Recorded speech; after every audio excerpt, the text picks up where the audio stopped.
kisah balu RM1 juta bila segalanya dicabar.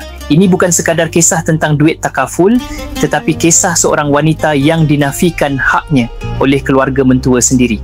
Pertama sekali, saya ingin ucapkan terima kasih kepada Papa Yen kerana berani berkongsi kisah ini. Bukan mudah untuk menelanjangkan kerakusan manusia, tetapi kerana keberanian Papa Yen, hari ini kita semua boleh belajar sesuatu, bahawa hibah takaful bukan sekadar soal wang, tetapi soal maruah, soal kasih sayang dan soal hak seorang balu yang dinafikan. 25 September 2025, Mahkamah Syariah Putrajaya sekali lagi menjadi saksi. Kes yang pernah tular seluruh negara.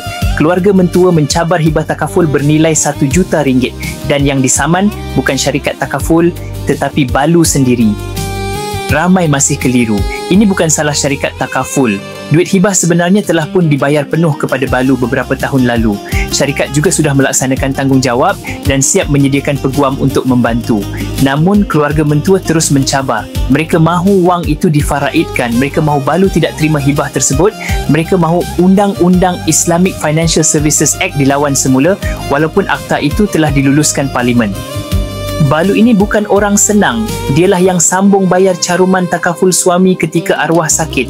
2 tahun lamanya hingga ke hujung nyawa suaminya. Anak-anak kecil balu ini adalah cucu kepada keluarga mentua yang menafikan haknya.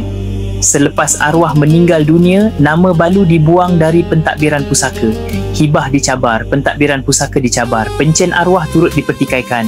Balu kini terpaksa tanggung kos guaman yang besar, kos ulang alik mahkamah dan masa yang sepatutnya digunakan untuk membesarkan anak-anaknya.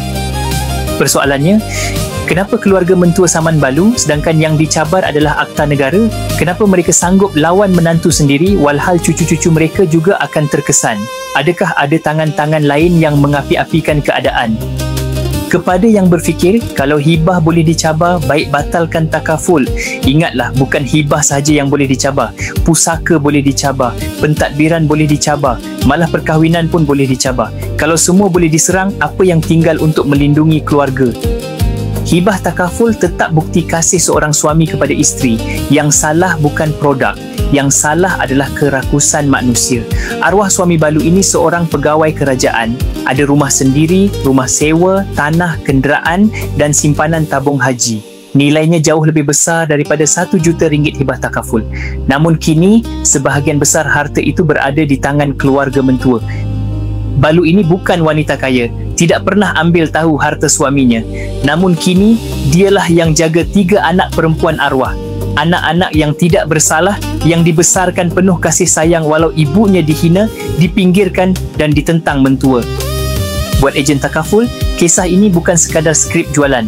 Tugas kita bukan hanya pitch mudahnya hibah, tetapi mendidik, menerangkan realiti undang-undang dan mempersiapkan klien menghadapi saat getir. Buat netizen, jangan cepat menghukum balu yang menuntut hak.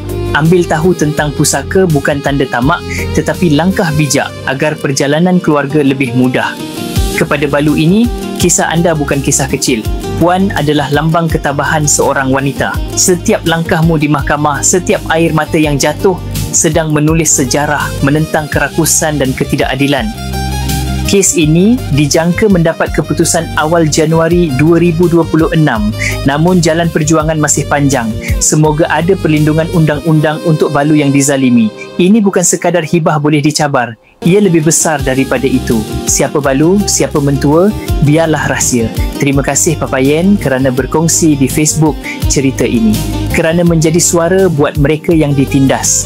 Kerana membuka mata masyarakat bahawa hibah bukan sekadar produk tetapi warisan kasih yang perlu dipertahankan.